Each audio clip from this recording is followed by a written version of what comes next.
Mayor, thank you very much for joining us today. Mr. Roberts, thank you also for joining us. Good to be with you. Subject today is education. It's been a big couple of weeks for you guys. I'll start off with you and tell us about this Education Achievement Authority. What is that and what's it going to mean for the public schools? What we've done, we've recognized that we have some great schools in Detroit, and we want those to be self-appointed kind of schools. And we have some schools, by state standards and federal standards, the bottom 5% in the state, we're moving those to a different side of the ledger. And we want to put all the help possible underneath them. We want to make sure that they have the right teachers, the right principals.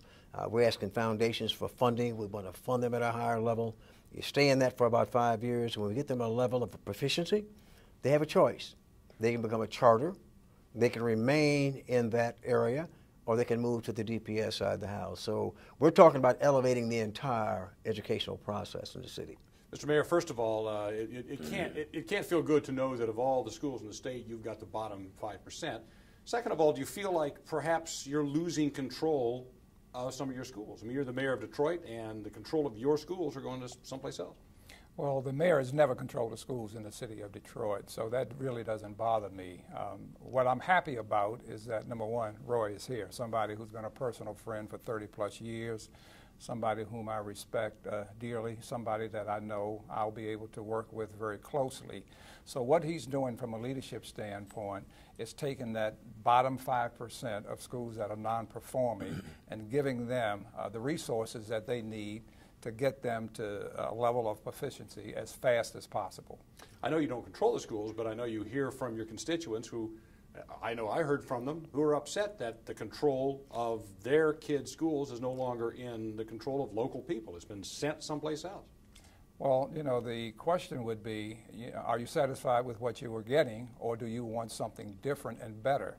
And so for a long time, the schools have not performed very well, and the change was necessary.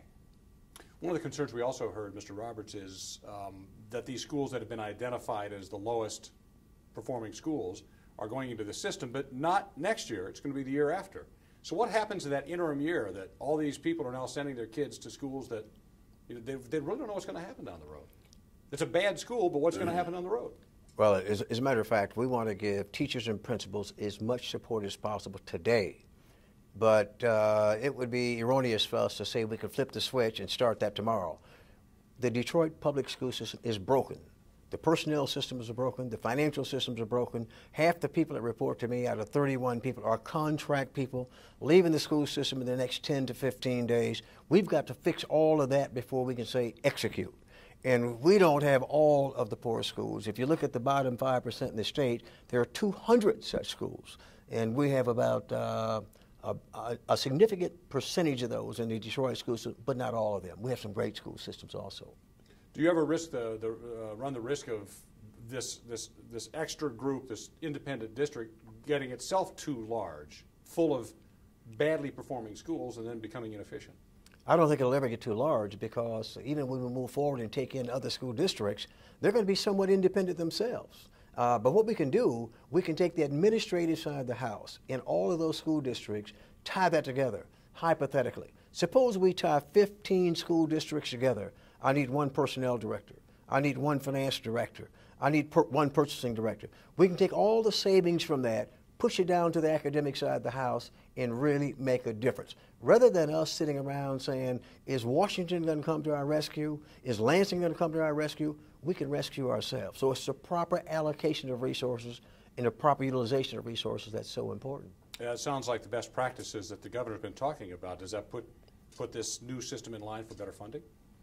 I'm not so sure that they're going to get additional funding. I think they've got to reassess the resources that they have and make sure the allocation is done properly, and I know Roy can do that. I'm going to move on to the Kalamazoo Promise, which is going to become, are we going to call this the Detroit Promise or something like that? Michigan Promise. Michigan Promise. Mr. Mayor, explain, if you can, this program, because I know you're part of the development of this. Well, I'm not a part of it at this point, but I want to be very supportive of Roy. He's putting something in place that I think is the right thing to do, so that as we really put the pressure on these kids to perform, it's not just high school. It's a learning process from K through 20, quite frankly, because Today, our children have to compete in a global process, and just to get a high school education is not enough. Just to get an associate degree may not be enough. So we've got to start looking at these kids, and a lot of them come from an area where they're not fortunate from a financial standpoint. Parents can't pay for those kids to go to school. So we're now saying education is so important that we're going to get foundations and major businesses to come to the table to help fund kids for post-secondary schools. And how expensive is that process? I know in Kalamazoo, I can't remember the figure, it's like $17 million over the last few years, and that's a smaller district they're dealing with. We're still crunching the numbers, and the city of Detroit, as Dave said, as the mayor said, have really signed up for the program. But importantly, it's a program that comes off of our side of the house, and we're going to tell parents and teachers on both sides of the ledger, if you graduate from Detroit Public Schools, we will guarantee you 2 years of college to a community college or a technical school in the state of Michigan. We're working hard with foundations and other people to go to 4 years. We're not there. We don't want to over-promise and under-deliver, but we're going to go with 2 years and drive it from there. So you need some money from the mayor for this? The mayor told me I owe him some money, so you can't get me on that one. But it's going to need money. Somebody's going to have to come up with some money for this someplace. Yeah, if education is important as everybody says it is, and if we're talking about building a workforce and creating the right kind of environment, then there's an investment that's necessary. And so we got to start thinking about that now so that the outcome later on is going to be what we want it to be. We have kids in school today, as we sit here and talk, that have competitive kids in China, Japan, in other countries with a longer school day, a more rigorous academic process, a longer school year. And if we aren't careful, they will eat our kids' breakfast, lunch, and dinner. And in Washington, they're talking about future debt. This is the debt. This is a tsunami if we don't fix it. Well, that moves us into the charter school idea. We've been talking charter schools this last week. Year-round schools, different ideas about schools. First of all, do me a favor and explain, because there's some confusion sometime among people, what a charter school really is. A charter school is an independent group of people or an institution that apply for a charter in the state of Michigan, and once they're granted that charter, they have to demonstrate before they get the charter that they can educate kids at a high level to state standards. And for instance, we are a charterer now. And we chartered 5 schools this year. We got some outstanding charter operators that have higher standards than ours, and that's really important. I don't want to give a charter to anybody that can't outperform us. And then they can run the school. It's theirs. They are a legal entity to run that school in that body. And we do have some oversight responsibility for them as they go forward. And if they're not getting the job done, we can take them out. I've had conversations with some of the major business leaders in Detroit about that. Are they interested in becoming a part of that project? Is that one of the discussions you have when you talk to these guys? Yes, it is. You know, I think too many people get hung up about them against us. You know, I think what Roy has said and what I believe in also is that we've got to do what's right for the children. And let's not get hung up on charters, non-charters, what's private, what's parochial.